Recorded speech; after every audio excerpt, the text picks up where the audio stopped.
আপনারা সবাই ধৈর্য ধরে এখানে কষ্ট করে আছেন, সেই জন্য কৃতজ্ঞতা। প্রথমে কৃতজ্ঞতা জানাচ্ছি এই উদ্যোগের জন্য বিডিএন এর কর্ণধারকে এবং যারা আয়োজক কমিটিতে আছেন সবাইকে, এবং যারা আমাকে এবং আমাদের মতো ডায়েটিশিয়ানদেরকে ইনভাইট করেছে তাদের সবার প্রতি আমার কৃতজ্ঞতা। আজকে যে প্রতিপাদ্য বিষয়, সেই বিষয়টা হচ্ছে মেতে উঠে বিজয়ের উল্লাসে, গুড় দিয়ে পিঠা খায় উচ্ছ্বাসে।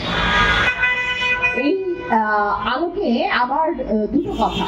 এক নম্বর কথা হচ্ছে এই উচ্ছ্বাসের প্রথমে ডায়াবেটিসের তিনটা মূলনীতি কিন্তু বলা হয়, 3D ফর্মুলা।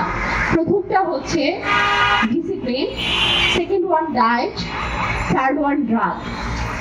তো আমরা যদি প্রথমেই ডিসিপ্লিন লাইফ লিড করি তাহলে কিন্তু আমরা যে কোনো উচ্ছ্বাসেই যেতে পারি, এটা কিন্তু প্রথমেই বলা হয়েছে। দেন ডায়েট। তো ডায়েটের ক্ষেত্রে একদম কোনো কিছু খাওয়া যাবে না সেটা কিন্তু আমরা কখনোই বলতে পারি না।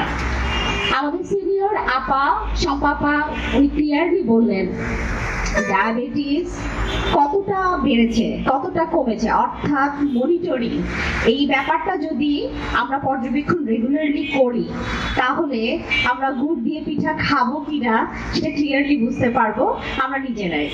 তারপরে আরেকটা কথা মনে রাখতে হবে কমপ্লিকেশনের ব্যাপারে। ডায়াবেটিসের যদি জটিলতা থাকে, আপনার বিভিন্ন ধরনের জটিলতা থাকে, আপনার যদি দীর্ঘদিন যাবত ডায়াবেটিস থাকে, আপনার যদি অ্যাসিডোসিস থাকে, আপনার হাইপোগ্লাইসেমিয়া বা হাইপারগ্লাইসেমিয়া হওয়ার চান্সেস থাকে, এই ধরনের কমপ্লিকেশন যদি থাকে এবং আপনি যদি ডাক্তারের রেগুলার মনিটরিং এ থাকেন এবং ডায়েটিশিয়ানের প্রেসক্রিপশন অনুযায়ী চলেন, তাহলে কিন্তু আপনি আপনার পছন্দ অনুযায়ী খাবার সেটা পরিমিত অবশ্যই খেতে পারবেন।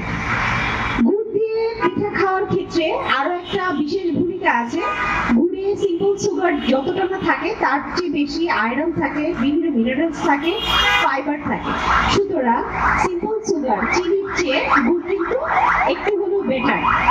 সো যদি খেতেই হয় পিঠা এবং ওকেশনাল বেসিসে, তাহলে অবশ্যই ডায়েটিশিয়ানের পরামর্শ অনুযায়ী এবং ডাক্তারের কনসালটেন্সি অনুযায়ী খাবেন। আর একদম স্ট্রেস নিয়ে কোনো কিছু খাওয়া যাবে না, এই জিনিসটা চিন্তা করাটা আসলে একদমই ঠিক না। তাহলে দেখা যাচ্ছে ওই চিন্তার কারণেও সুগার লেভেল আপ ডাউন করছে। সো সবাই ভালো থাকেন, সুস্থ থাকেন, আর বিডিএন সেন্টারে আসেন, নিজেদেরকে ডায়াবেটিস আছে কিনা প্রতিরোধ, তাহলে আগে দেখেন যে প্রতিরোধ করা যায় কিনা ডায়াবেটিস যাতে না হয়, আর যদি হয়ে যায় তাহলে এটা নিয়ন্ত্রণে রাখা যায় কিনা। ধন্যবাদ। আসসালামু আলাইকুম।